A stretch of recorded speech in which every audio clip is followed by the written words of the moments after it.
Hey, Fit Like YouTube, welcome back to another episode of the Black Pearl. Okay, so just getting ready to paint the back of the glass. As before with the fish room tank, I'm just going to use this same stuff again. Worked great and does a good job, so sticking with that. For the side panel, I'm not actually going to paint the glass, just in case I move house or whatever and I want to use this as the front viewing panel.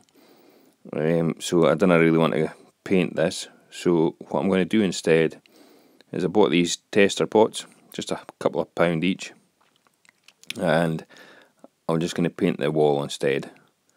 It's quite a light blue, but I reckon once it goes on the wall it should go a darker colour and it should look okay. So just going to go with that, and that should be the painting side of things sorted out. The tank, I'll then get it in position, get it all levelled off, and yep, see how that goes. Right, I'll just crack on with this, get this done out the way. Well, I've just finished painting the wall, and I must say it's turned out better than I thought.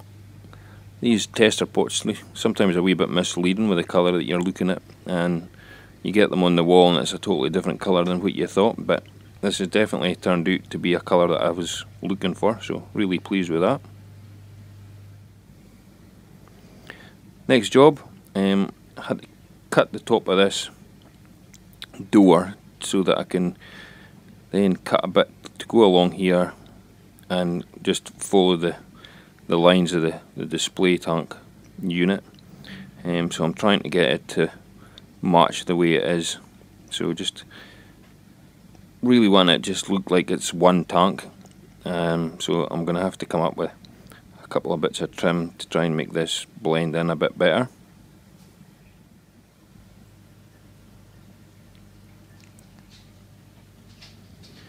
So I've cut this first piece, and this fits on perfect, which has gave me the line across the top, so I'm really happy with that. The only other thing I've got to do now is add a small piece onto the front, and I've cut this piece, however it's not got any detailing on the side of it,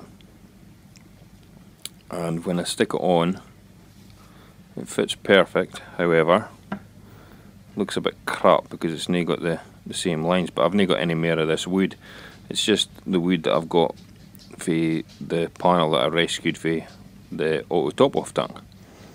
But I'm going to see if I can get some tape or something for it, and then it should look pretty cool. Right, good old eBay.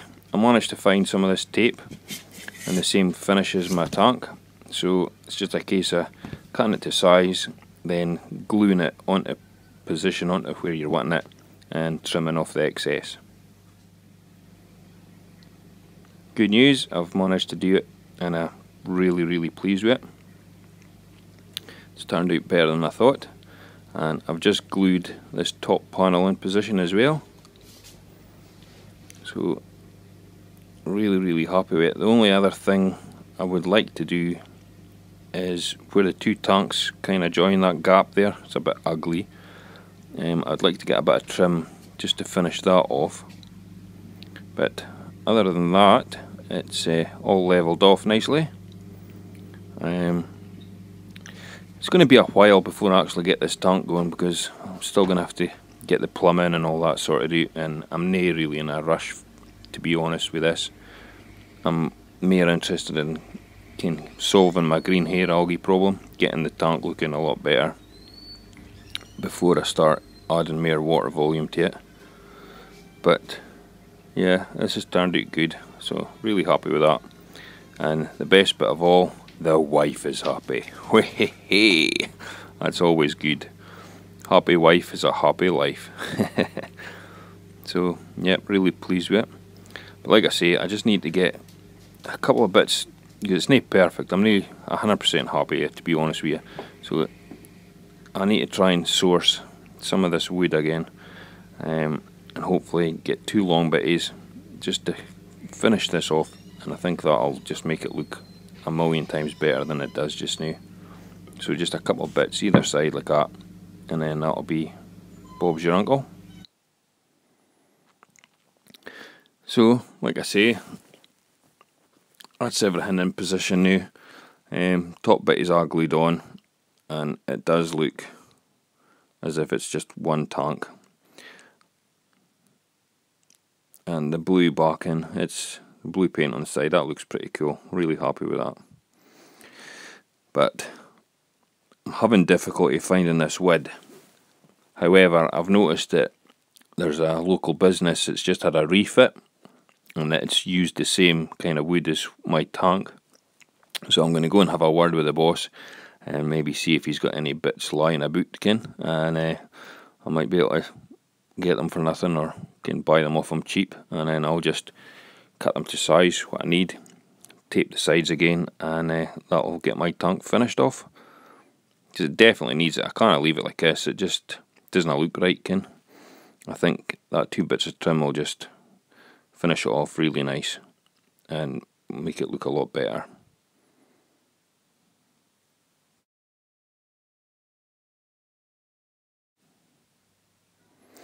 Right, thought I'd give you a quick update on the green hair algae.